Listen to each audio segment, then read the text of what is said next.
Saudi Arabia is famous for its mega-projects, but not all have lived up to their grand promises. Some now stand as monuments to wasted ambition and resources. Tonight, we're skipping the glossy promos and ribbon cuttings. Instead, we'll tour the ghost towns, empty towers, and colossal structures that serve as expensive, oversized paperweights in the desert. Join me as we peel back the curtain and dive into Saudi Arabia's most pointless construction projects. Buckle up, things are about to get monumentally, absurdly, and fascinatingly pointless. Let's start with King Abdullah Economic City, KAC, a project so ambitious it was supposed to be the next Dubai. Launched in 2005, KEC was envisioned as a metropolis for 2 million people, with luxury resorts, a bustling port, and a thriving industrial hub. The reality? Fewer than 10,000 residents live in a city built for millions. The wide boulevards are empty, the manicured lawns eerily quiet, and the marina sits mostly unused. Why did it fail? Location for one. KAC is isolated, far from Jeddah's established economy. Promised jobs never materialized, and businesses hesitated to relocate to a city that felt more like a construction site than a community. It's a classic chicken and egg problem. No jobs, no people, no people, no jobs. The result is a city with world-class infrastructure but no soul, an urban mirage. The cost?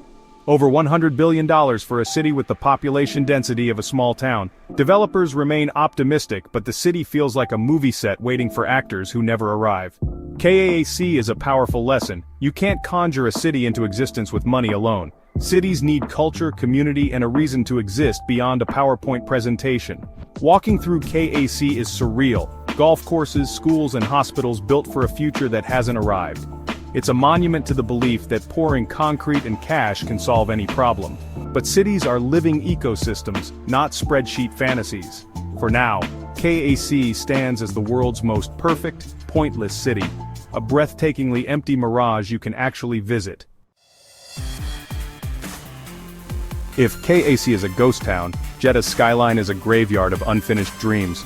Towering concrete skeletons, half-finished skyscrapers, exposed rebar, empty windows, dot the city. The most infamous? Jeddah Tower, once set to be the world's tallest building, now the world's tallest abandoned project. Construction stopped in 2018, leaving a 300-meter-tall monument to overreach. All over Jeddah, similar stories, empty shells, vacant towers, and projects that never found tenants. What went wrong? Developers overestimated demand during the oil boom, betting on endless growth. When oil prices fell, so did the dreams, leaving behind a glut of luxury apartments and office space no one needed. Speculation drove prices up, but when the bubble burst, funding dried up and construction halted. The result, a skyline that looks impressive from afar, but up close reveals decay, rust, and billions in frozen capital. Maintaining these empty towers is a constant drain. Security, climate control, and upkeep for buildings with no purpose. They're vertical scars, reminders that the sky is not the limit. These white elephants could have funded schools, hospitals, or real infrastructure. Instead, they block the view and drain resources. Jeddah's concrete skeletons are a cautionary tale.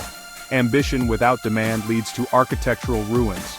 In real estate, reality always brings you back down to earth. The city's unfinished towers are monuments to dreams that soured. Next, let's visit Taif, where the government dreamed up Souk Okaz City, a $2.7 billion entertainment complex blending theme parks, luxury hotels, and a revived ancient market. The vision, a Saudi Disneyland with a historical twist, meant to draw tourists year-round. Construction began, foundations were laid, and then, nothing. The project was abandoned, leaving behind empty lots and skeletal remains. Why did it fail? Officially, strategic realignment. In reality, it was a logistical and financial miscalculation. Taif's remote location and limited population made it a poor fit for a mega theme park.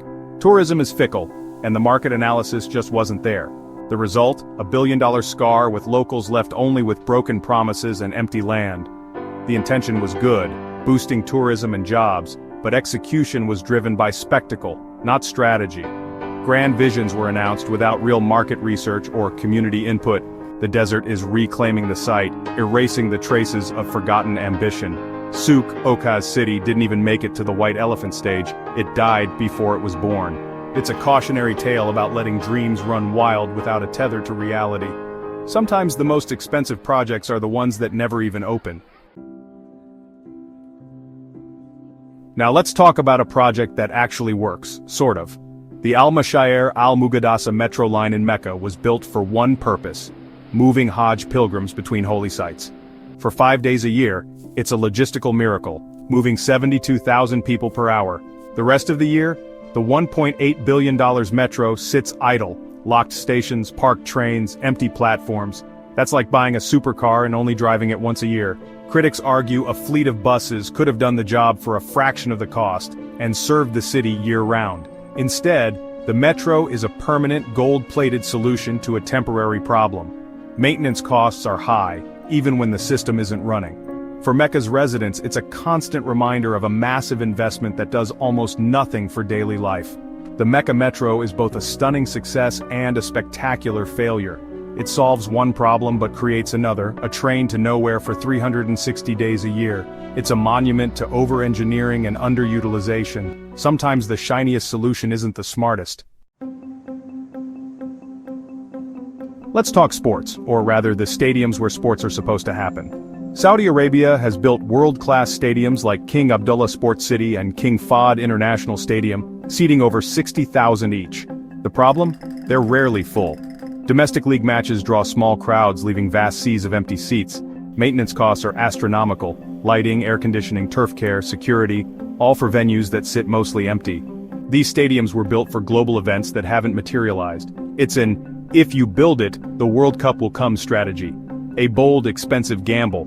The result: magnificent structures that are more symbols of ambition than practical venues. Smaller, expandable stadiums would have made more sense, but go big or go home seems to be the motto. For now, these arenas are quiet, beautiful, and profoundly underused. They're designed for a sporting future that may never arrive.